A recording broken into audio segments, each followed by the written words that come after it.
What's up? So my plan succeeded yesterday, and I saw the girl who plays with fire, or played with fire. I can't remember which word it is off the top of my head. It's the sequel to The Girl with the Dragon Tattoo. The girl who plays with fire, played with fire. I can't remember. It's a continuation of the Millennium Trilogy. It's a Swedish film. It has English subtitles. My version had English subtitles. There is a little English scattered throughout, but it's mostly subtitled. It picks up where the first movie leaves off. It's also based, I wanted to mention, off of the novel by Stieg Larsson. Novel of the same name and probably bigger fame. It's about our main character, Lisbeth Salander, is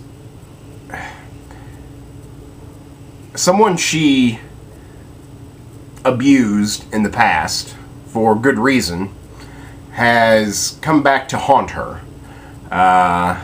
And wants revenge.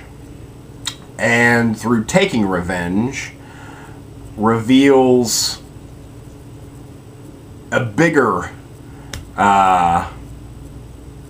conspiracy and of revenge for Miss Salander, and as well as human trafficking. Her buddy Mikael Blomkvist comes into play, trying to find her. They don't spend any time together in this movie until the very end.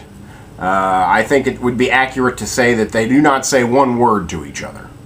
There is no verbal interaction in this film. And maybe in the book, I don't know. I definitely want to read the book.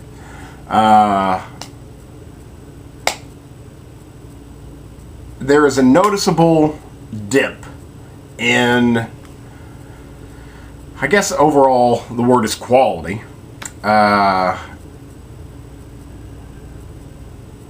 It's still a very good movie. I'm giving it a 7.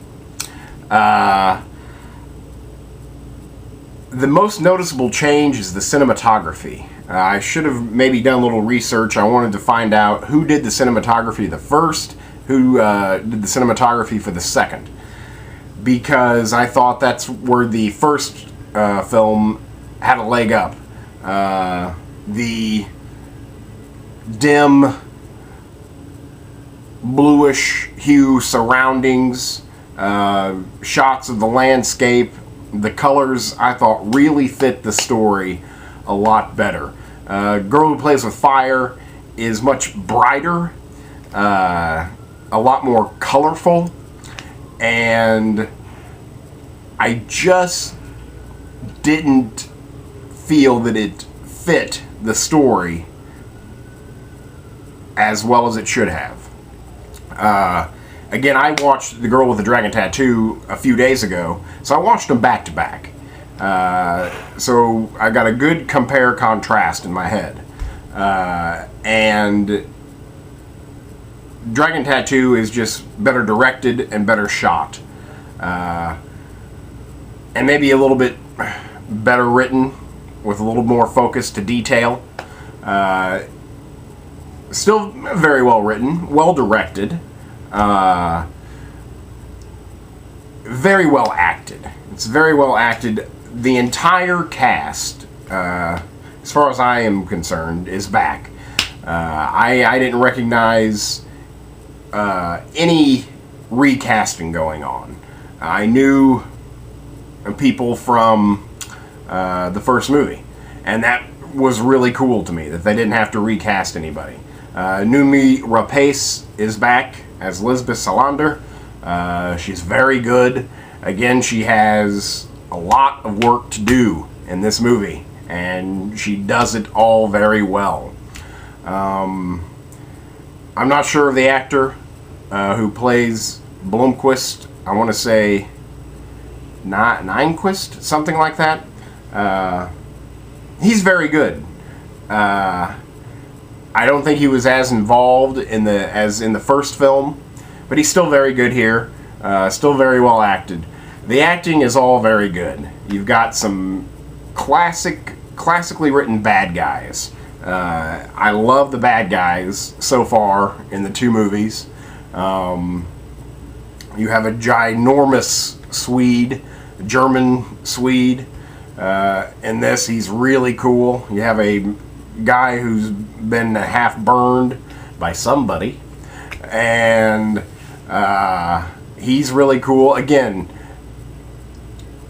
I guess the characters are still the focus. Really well-written characters. Great acting in portraying those characters. I just thought that maybe it was a little too fast-paced. Maybe they thought that that little feeling of drag in the dragon tattoo made them want to like pack everything in as quickly as possible to this film. You know, it just seems like it goes quicker. I mean, it's, I think, 2 hours, 10 minutes. That went by very quickly. But at the sacrifice of a lot of, I don't know, smaller things that I thought Dragon Tattoo paid attention to more.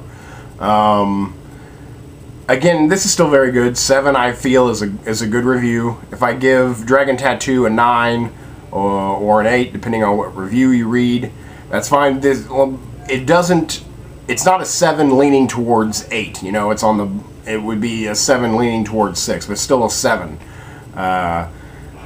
Again, sometimes all the bright colors, they've obviously had a bigger budget this go around. And that's what I think, since they had more money, they thought, you know, well, we can do this, and let's make it a little more shiny, a little more Hollywood. And there was no need for Hollywood to come into play. I thought they should have kept it more gritty, everything a little bit less beautiful. But again, I feel that maybe I'm talking out of turn, because maybe there's something in the novel that reflects that. So again, I'm not the expert here in terms of the story, but I'm just telling you what I thought of the film. All the acting is really good.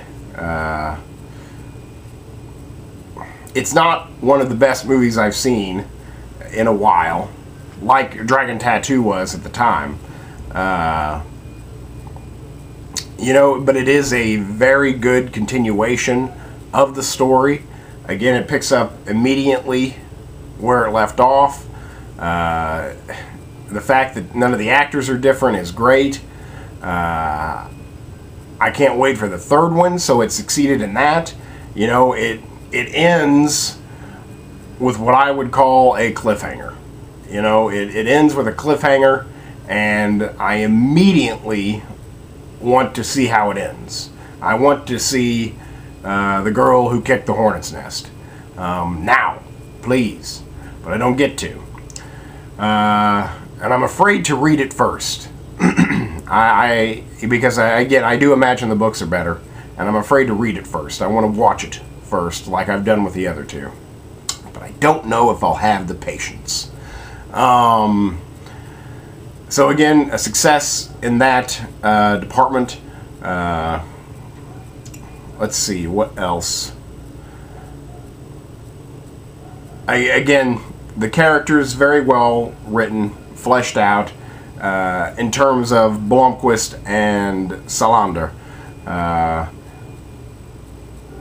All the rest we kind of see here and there. A lot of people die in this movie.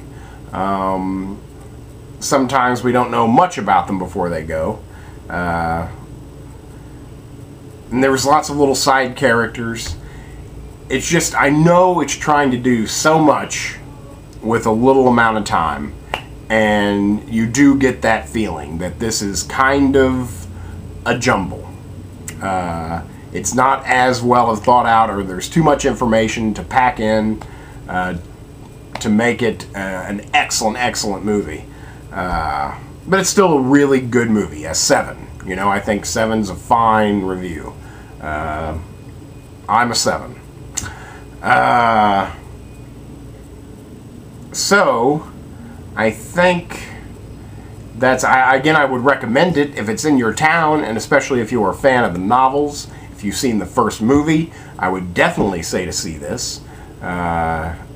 It will probably make you happy.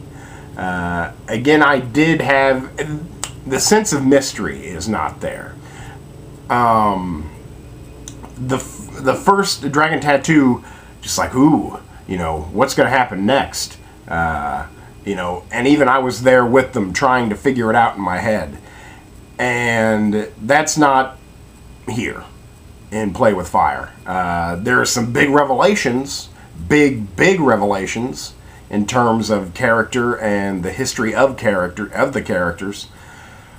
But and sometimes there's the one big shocker did come with a sense of weight. I'm like, wow, okay.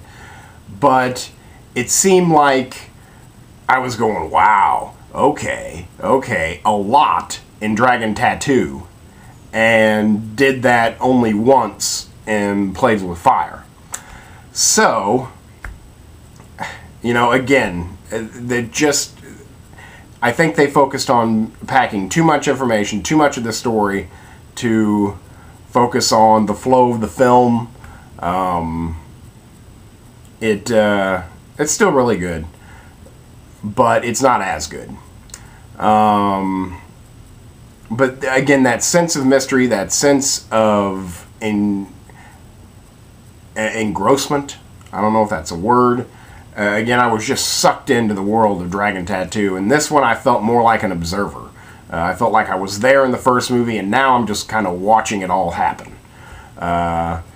So again, there is a noticeable dip in quality. I don't think that's the right word I want, but maybe storytelling, something like that. But still, a fine feature. So I am giving the girl who plays with fire or played with fire, I'm not sure which it is, a 7. I recommend it, period, especially to fans of the novel, those who've seen the first movie, and I'd say that's about it. So that's it. Girls Who Play with Fire, 7. Check it out. Thanks.